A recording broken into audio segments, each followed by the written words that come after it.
సరిగ్గా 2 నెలల్లో ఆంధ్రప్రదేశ్లో ఎన్నికలు ఉన్నాయి. పార్టీలు గెలుపు కోసం వ్యూహ ప్రతివ్యూహాలు రచించుకుంటున్నాయి. అయితే జగన్మోహన్ రెడ్డి మాత్రం ఓటమి దిశగా పయనిస్తున్న నేపథ్యంలో ఎలా గెలవాలో తెలియక ఇప్పుడు గెలుపు కోసం పాత చింతకాయ పచ్చడినే జగన్మోహన్ రెడ్డి వాడే ప్రయత్నం చేస్తున్నాడు. ఎందుకు పాత చింతకాయ పచ్చడి అన్నామంటే ఆల్రెడీ పక్క రాష్ట్రంలో ఇలాంటి ప్రయోగాలు చేసి బొక్కబారులో పడుకుంటే ఇప్పుడు కేసీఆర్ ఫామ్ హౌస్కే పరిమితం అయ్యాడు.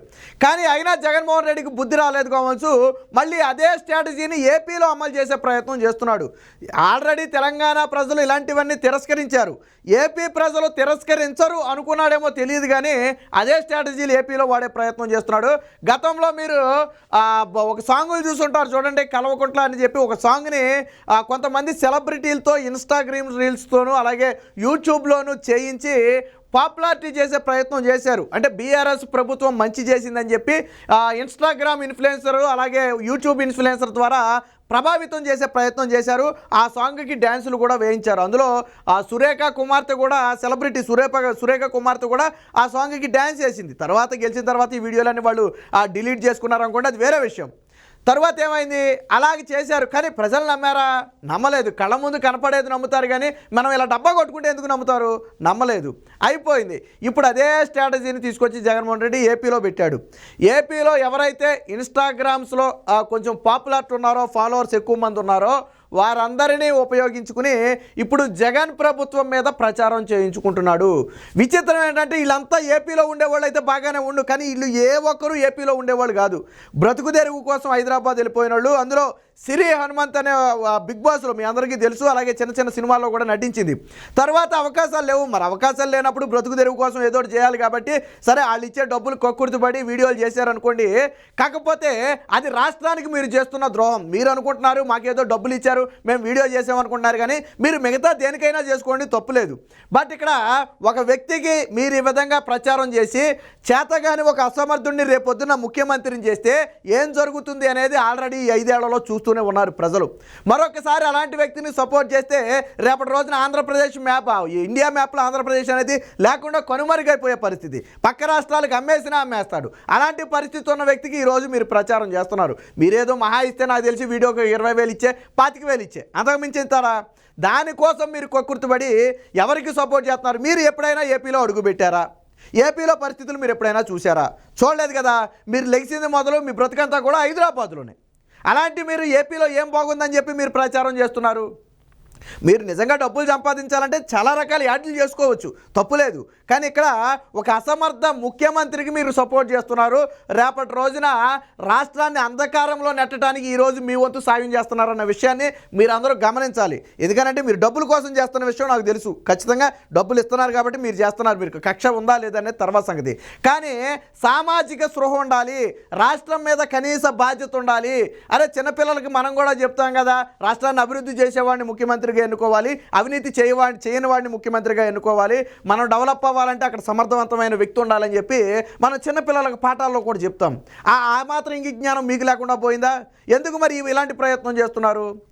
జగన్మోహన్ రెడ్డి చెప్పింది చేశాడా లేదా అని అడుగుతున్నారు. నన్ను అడగండి, చెప్పింది చేసేది లేదు నేను చెప్తా. మీకేం తెలుసు? హైదరాబాద్లో కూర్చున్న వాళ్ళకి, ఏపీలో కూర్చుని బాధలు పడుతున్నా మాకు తెలుసు. రోడ్ల దగ్గర మొదలు పెడితే మీరు చెప్పే అమ్మఒడి దగ్గర నుంచి, నాడు నేడు దగ్గర నుంచి అన్నిటికీ కూడా సమాధానం మమ్మల్ని అడిగితే మేము చెప్తాం కదా. లేదా మా వీడియోలు ఎప్పుడైనా చూస్తే తెలుస్తుంది కదా రాష్ట్రంలో ఏం జరుగుతుందో. ఎప్పుడైనా చూస్తే తెలుస్తుంది కదా. మీరు హైదరాబాద్లో కూర్చుని టీవీలో సాక్షి టీవీ చూస్తే మీకేం కనపడుతుంది? అంత అరచేతిలో వైకుంఠం కనపడుతుంది. నాకు ఇచ్చేయడమే, మొత్తం ఏం ఉండదు అక్కడ. ఈరోజు ఇన్స్టాగ్రామ్ ఇన్ఫ్లుయెన్సర్స్ కానివ్వండి, లేదా ఇంకొకళ్ళకి కానివ్వండి, జగన్మోహన్ రెడ్డికి సపోర్ట్ చేయాలనుకునే వాళ్ళకి నేను చాలా స్పష్టంగా చెప్తున్నా, రాష్ట్రం 5 ఏళ్లలో అధోగతి పాలైంది. మరొకసారి అలాంటి వ్యక్తి ముఖ్యమంత్రి అయితే అసలు రాష్ట్రం అనేది ఒకటి ఉంది, ఆంధ్రప్రదేశ్ అని ఒకటి ఉండేదని చెప్పి చరిత్రలో చెప్పుకోవాల్సిన దౌర్భాగ్య పరిస్థితి ఏర్పడుద్ది. సో ఇలా ఇన్స్టాగ్రామ్ ఇన్ఫ్లుయెన్సర్స్ వాళ్ళ ద్వారా ఎలా మాట్లాడిస్తున్నారో ఒకసారి చూడండి. నాడు నేడుతో బాగుపడతా ఉన్న హాస్పిటల్లో ఇలా ఏది తీసుకున్నా కూడా కనిపించేది ఒక వైఎస్ఆర్సీపీ మార్క్ కనిపిస్తుంది ఈరోజు ప్రతి చోట కూడా. మొన్న జాన్ 25న నేషనల్ ఓటర్స్ డే అయింది. ఓట్ అనేది చాలా పవర్ఫుల్ టూల్ ఒక నేషన్ ని షేప్ చేయడానికి. త్వరలో ఏపీ ఎలక్షన్స్ వస్తున్నాయి. చాలా మంది ఫస్ట్ టైం ఓట్ చేస్తున్నారు.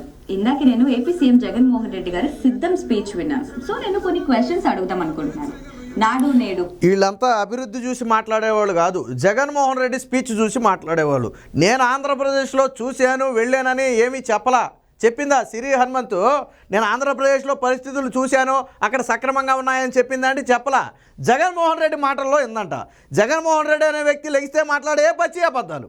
ఆంధ్రప్రదేశ్లో ఉన్న వాళ్ళని అడిగితేనో లేదా నువ్వు ఆంధ్రప్రదేశ్ వచ్చి చూస్తూనే కదా అక్కడ ఉన్న పరిస్థితులు తెలిసేది. కానీ జగన్మోహన్ రెడ్డి సిద్ధం స్పీచ్లో చెప్పాడంట. ప్రతిపక్షంలో ఉండగా కూడా చాలా చెప్పాడు. చంద్రబాబు నాయుడు వివేకాన్ని చంపేశాడు, పింక్ డైమండ్ చంద్రబాబు దొబ్బేశాడు, చంద్రబాబు డేటా చోరీ చేశాడు, ఇలాగ చంద్రబాబు 35 మంది కమిటీ ఎస్పీలకు ప్రమోషన్లు ఇచ్చాడు అని చాలా చెప్పాడు. అయ్యా నిజమా? 2019లో చాలా చెప్పాడు, అయినా అబద్ధం కదా. మరి ఇప్పుడైనా బుద్ధి తెచ్చుకోవాలి కదా. సరే, సిద్ధం స్పీచ్లో ఆయన ఏం చెప్పాడో నీకేం నచ్చిందో చెప్పు ఒకసారి. నేడు ప్రోగ్రాంతో గవర్నమెంట్ స్కూల్స్ అభివృద్ధి చెందాయా లేదా? Second question. చెందలేదు. గవర్నమెంట్ స్కూల్స్ అభివృద్ధి చెందలేదు. జగన్మోహన్ రెడ్డి 2019లో ముఖ్యమంత్రి అయినప్పుడు 2 ఏళ్లలో నాడు నేడులో ప్రభుత్వ పాఠశాలలు మొత్తం కూడా రూపురేఖలు మార్చేస్తాను అన్నాడు. కానీ 4.5 ఏళ్ళు దాదాపు 5 ఏళ్ళు గడుస్తున్నా 50% పనులు కూడా నేటికి పూర్తి కాలేదు. పైపెచ్చు సగం బడులు బిల్లులు చెల్లించగా మధ్యలో వదిలేస్తే వాళ్ళు చెట్ల కింద పొట్ల కింద అంగన్వాడీ కేంద్రాల్లోనూ పాఠాలు చెప్పుకోవాల్సిన పరిస్థితి ఏర్పడింది జగన్మోహన్ రెడ్డి వచ్చిన తర్వాత. నాడు నేడులో స్కూల్ బాగుపడలా. ఆడు ప్రచారం చేసుకోవడానికి ఒక 10 స్కూళ్ళకు రంగులేసి బాగు చేసి వాటిని ప్రచారం చేసుకున్నారు తప్ప రాష్ట్రంలో స్కూల్స్ అన్నీ బాగుపడలేదు. కావాలంటే నాతో పాటు వస్తే ఆంధ్రప్రదేశ్లో అసంపూర్తిగా మిగిలిపోయిన పాఠశాలలన్నీ దగ్గరుండి నేను చూపిస్తా తిప్పి. నాడు నేడుతో ఎక్కడ డెవలప్ అయిపోయింది? 6 లక్షల మంది విద్యార్థులు మానేశారని చెప్పి స్వయంగా బొత్స సత్యనారాయణ ఒప్పుకున్నాడు. నువ్వు ఇన్ని జల్లు కబుర్లు చెప్పావు కదా, నాడు నేడుతో పాఠశాలలన్నీ బాగుపడిపోతే ఎందుకు 6 లక్షల మంది విద్యార్థులు మానేశారు? నువ్వు ఒకసారి సమాధానం చెప్పు. 6 లక్షల మంది విద్యార్థులు ఎందుకు మానేశారు? నువ్వు సమాధానం చెప్పగలవా? విలీనం పేరుతో 2-3 కిలోమీటర్ల పరిధిలో ప్రాథమిక పాఠశాల లేకుండా చేసేసాడు. దాంతో ప్రైవేట్ పాఠశాలకు వెళ్ళిపోయారు. ఇంగ్లీష్ మీడియం బలవంతంగా పేక మీద కత్తిపెట్టి రుద్దాడు. దాంతో డ్రాప్ అవుట్ల సంఖ్య పెరిగింది. మరి ఇవన్నీ చెప్పవే నువ్వు? జగన్మోహన్ రెడ్డి చెప్పే అబద్ధాలు. నన్ను అడగరాదు, నేను డేటాతో సహా చెప్తాను. సో నాడు నేడుతో జగన్మోహన్ రెడ్డి వల్ల నాడు నేడుతో ఒరిగిందేమీ లేదు. పైపెచ్చు నష్టం జరిగింది. కరెక్ట్, సక్రమంగా పాఠాలు చెప్పేవాడు ఉంటే చెట్టు కింద ఉన్నా కానీ పాఠాలు అబ్బుతాయి. కానీ అసలు పాఠాలు చెప్పేవాళ్ళు లేకుండా నువ్వు బిల్డింగ్లకు రంగులేసి టైల్స్ వేసి ఫ్యాన్లు పెడితే ఏంటి ఉపయోగం? ఉపాధ్యాయ పోస్టులు భర్తీ చేశారా? నిరుద్యోగ యువత కిర్రో మొర్రో అని చెప్పి నెత్తి నోరు కొట్టుకుంటున్నారు. ఈ రోజుకి ఒక ఉపాధ్యాయ పోస్టు భర్తీ చేయాల. మరి పాఠాలు ఎవరు చెప్తావు? నువ్వు చెప్తావు వెళ్ళి ఇన్స్టాగ్రామ్లో? పాఠాలు నువ్వు చెప్తావా ఇన్స్టాగ్రామ్లో వెళ్ళి? చెప్పవు కదా. ఇంకేం చెప్పాడు? ఆరోగ్యశ్రీ పథకం కింద ఉచిత వైద్యం అందుతుందా లేదా? ఆరోగ్యశ్రీ కింద పేదలకు వైద్యం అందటం లేదు. ఎందుకు అందటం లేదంటే ఈరోజు అంటే నిన్న లేదా మొన్న నువ్వు వీడియో చేసే సమయానికి ఆంధ్రప్రదేశ్లో ఉన్నటువంటి ప్రభుత్వ లేదా ప్రైవేటు ఆసుపత్రులన్నీ కూడా ఆరోగ్యశ్రీ కింద మేము సేవలు అందించలేమని చెప్పి బోర్డులు పెట్టే పరిస్థితి. అక్కడ ఇక్కడ కాదు, జగన్మోహన్ రెడ్డి సొంత జిల్లా కడపలోనే దాదాపు 17 ఆసుపత్రులు ఆరోగ్యశ్రీలో మేము సేవలు అందించడం లేదు అని బోర్డులు పెడితే అందులో 7 ఆసుపత్రులను లైసెన్సులు రద్దు చేస్తామని బెదిరించాడు జగన్మోహన్ రెడ్డి. తిరుపతి, వైజాగ్లో కూడా చాలా ఆసుపత్రుల్లో మేము ఆరోగ్యశ్రీ కింద సేవలు అందించలేమని చెప్పి బోర్డులు పెట్టారు. ఇప్పటి వరకు ప్రైవేటు ఆసుపత్రులు 5 సార్లు డెడ్ లైన్ విధించింది. అంటే జగన్మోహన్ రెడ్డి బిల్లులు చెల్లించకపోవడంతో ఈరోజు పేదవాడికి అందాల్సిన ఆరోగ్యశ్రీ వైద్యం అందటం లేదు. మరి నువ్వు ఏపీ వస్తే తెలుస్తుంది. నువ్వు వీడియో చేసే టయానికి ఆంధ్రప్రదేశ్లో ఆరోగ్యశ్రీ అమల్లో లేదు. మరి అందుతుందా లేదా అని నువ్వు ప్రజలను అడుగుతున్నావు. చూసావా? ఇంతకంటే దౌర్భాగ్యం మరొకటి ఉండదు. బాగుపడతా ఉన్న హాస్పిటల్ ఇలా అనిపిస్తుంది. ఇది చాలా పవర్ఫుల్ టూల్. ఒక నేషన్ ని షేప్ చాలా మంది ఫస్ట్ టైం ఓట్ చేస్తున్నారు. విన్నాను. సో నేను కొన్ని క్వశ్చన్స్ అడుగుదాం అనుకుంటున్నాను. నాడు నేడు ప్రోగ్రాంతో గవర్నమెంట్ స్కూల్స్ అభివృద్ధి చెందాయా లేదా? Second question. ఆరోగ్యశ్రీ పథకం కింద ఉచిత వైద్యం అందుతుందా లేదా? రైతు భరోసా పథకం కింద రైతులకి ఆర్థిక సహాయం అందుతుందా లేదా? రైతు భరోసా కింద ఆర్థిక సహాయం అందుతుందా లేదా అన్న నువ్వు ఎంత ఆర్థిక సహాయం అందుతుంది? రైతులకు ఎన్ని గంటలు ఉచిత విద్యుత్ ఇస్తున్నాడు? అలాగే రైతులకు ఆ ధరల స్థిరీకరణ నిధి ఎన్ని వేల కోట్లతో ఏర్పాటు చేశాడు? ప్రకృతి విపత్తు నిధి ఎన్ని వేల కోట్లతో ఏర్పాటు చేశాడు? ప్రకృతి విపత్తు సమయంలో రైతులను ఏ విధంగా ఆదుకున్నాడు? మరి ఈ ప్రశ్నలు కూడా అడగాలి కదా నువ్వు. రైతు భరోసా ఇస్తానని చెప్పిన దానికంటే తగ్గించి ఇస్తున్నాడు. దాదాపు ఒక 4,000 రూపాయలు మోసం చేశాడు. సరే పక్కన పెడదాం. అయితే ఇప్పుడు రైతు భరోసాను పక్కన పెట్టి పెట్టి 9 గంటలు విద్యుత్ ఇస్తానన్నాడు. కానీ ఏ రోజు కూడా 5 గంటలకు మించి ఉచిత విద్యుత్ ఇచ్చిన పాపాన పోలేదు. వేసవికాలం అయితే 2 నుంచి 3 గంటలు మాత్రమే. పైగా గత ప్రభుత్వంలో రైతులకు సబ్సిడీ మీద డ్రిప్స్ ఇచ్చేవారు. రైతులకు అత్యంత ఉపయోగకరమైంది ఏంటి అంటే డ్రిప్ సిస్టమ్. ఆ డ్రిప్స్ సబ్సిడీ మీద 90% సబ్సిడీ మీద ఇస్తే జగన్మోహన్ రెడ్డి తన 5 ఏళ్ల పాలనలో 1 ఎకరానికి కూడా సబ్సిడీ మీద డ్రిప్ ఇవ్వాల. గతంలో ఎరువుల మీద కూడా సబ్సిడీలు ఉండేవి. జగన్మోహన్ రెడ్డి వచ్చిన తర్వాత పూర్తిగా ఎత్తేశారు. గతంలో సబ్సిడీ మీద యంత్ర పరికరాలు ఇచ్చేవారు. జగన్మోహన్ రెడ్డి వచ్చిన తర్వాత పూర్తిగా ఎత్తేశాడు. అలాగే గతంలో ధరల స్థిరీకరణ నిధిని సక్రమంగా అమలు చేసేవాళ్ళు. జగన్మోహన్ రెడ్డి వచ్చిన తర్వాత పూర్తిగా భ్రష్టు పట్టించాడు. అరే 2 ఏళ్ల క్రితం వరదల వల్ల నష్టపోయిన పంటలకి ఈ రోజుకి జగన్మోహన్ రెడ్డి నష్టపరిహారం చెల్లించలేదు.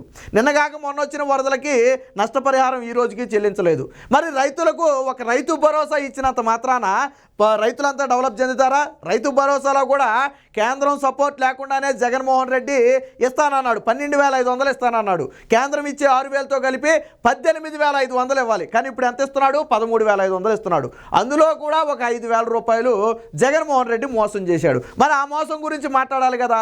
అక్కడ రైతులను అడిగితే తెలుస్తుంది రైతుల బాధ ఏంటనేది. రైతులను అడిగితే తెలుస్తుంది. ఈరోజు పూర్తిగా పశ్చిమ గోదావరి, ఈస్ట్ గోదావరి అంటే ఆ దేశానికే అన్నపూర్ణగా పేరుగాంచినటువంటి గోదావరి జిల్లాల్లో కూడా ఈరోజు క్రాప్ హాలిడే ప్రకటించారు. చరిత్రలో ఎప్పుడూ లేని విధంగా కాలువ గట్టునున్నటువంటి ప్రాంతాల్లో కూడా క్రాప్ హాలిడే ప్రకటించారు. ఎందుకు ప్రకటించారు? జగన్మోహన్ రెడ్డి విధి విధానాల వల్ల రైతులు ఈరోజు క్రాప్ హాలిడే ప్రకటించారు. నీళ్ళు ఇవ్వకపోతే రైతులు మాత్రం ఏం చేస్తారు? క్రాప్ హాలిడే ప్రకటించారు. మరి ఇవన్నీ నీకు తెలుసా? హైదరాబాద్లో కూర్చుని బిర్యానీలు తినే నీకు తెలియదు. రైతుల కష్టాలు నీకు అంతకంటే తెలియదు. వాళ్ళు ఇన్స్టాగ్రామ్లో నీకు రీల్స్ చేయడానికి డబ్బులు ఇచ్చారు కాబట్టి నువ్వు రీల్స్ చేస్తున్నావు. అంతే తప్ప నీకు రైతుల పరిస్థితి తెలియదు. ఇంకా ఏం నచ్చిందో చెప్పు. పెద్ద పెద్ద బిల్డింగ్స్ కట్టడమే డెవలప్మెంట్ కాదు. పేదవాళ్ళకి సమానంగా రిసోర్సెస్ అండ్ ఆపర్చునిటీస్ ఇవ్వడం కూడా డెవలప్మెంటే.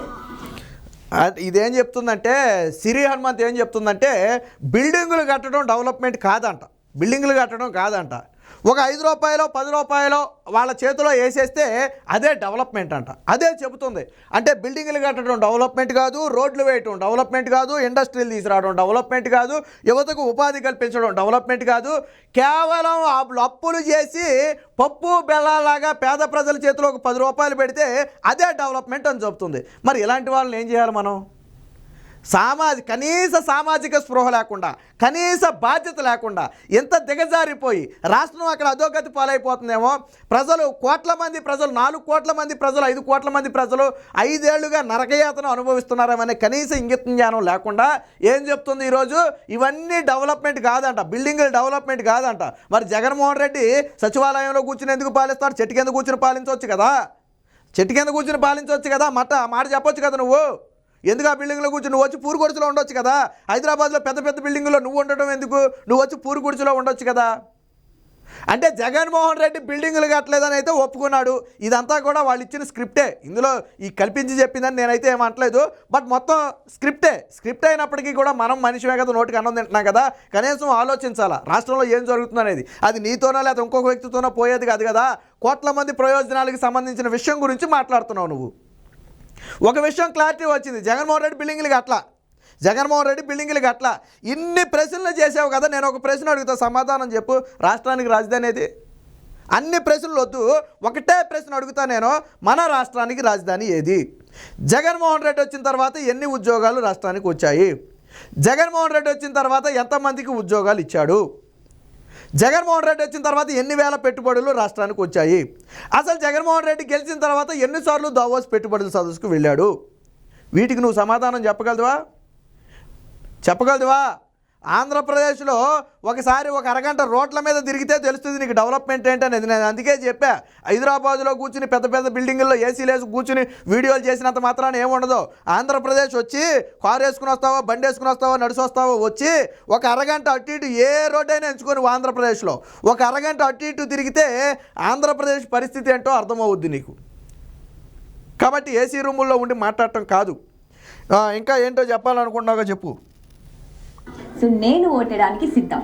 మరి మీరు ఓట్ రెస్పాన్సిబిలిటీ. నిజం ఒప్పుకొని రీఫార్మ్ అని సపోర్ట్ చేసేవాడే స్టార్ క్యాంపెయినర్. సరే నువ్వు ఎలాగా సంకనాగిపోవాలనుకున్నావు, పోతే పో. మరి రాష్ట్ర ప్రజలందరినీ సంకనాగిపోమంటాం ఎందుకు? నువ్వు జగన్మోహన్ రెడ్డి గెలిచినా ఏపీ రావు, ఓడిపోయినా ఏపీ రావు, నువ్వు ఉండేది హైదరాబాదులో. నీకా ఎలాగ అవకాశాలు లేక ఇలాంటి ఏదో చేసుకుని రూపాయికి 10 రూపాయికి ఏదో ఒకటి చేసుకుని నీ బ్రతుకు తెరువు నువ్వు గడపాలా. సరే నీకంటే ఏమీ లేదు. ఇంకా ఈ వీడియో చేసినందుకు ఏపీ వస్తే జగన్మోహన్ రెడ్డి వాలంటీర్ ఉద్యోగం ఇస్తాడు నీకు మెచ్చుకుని.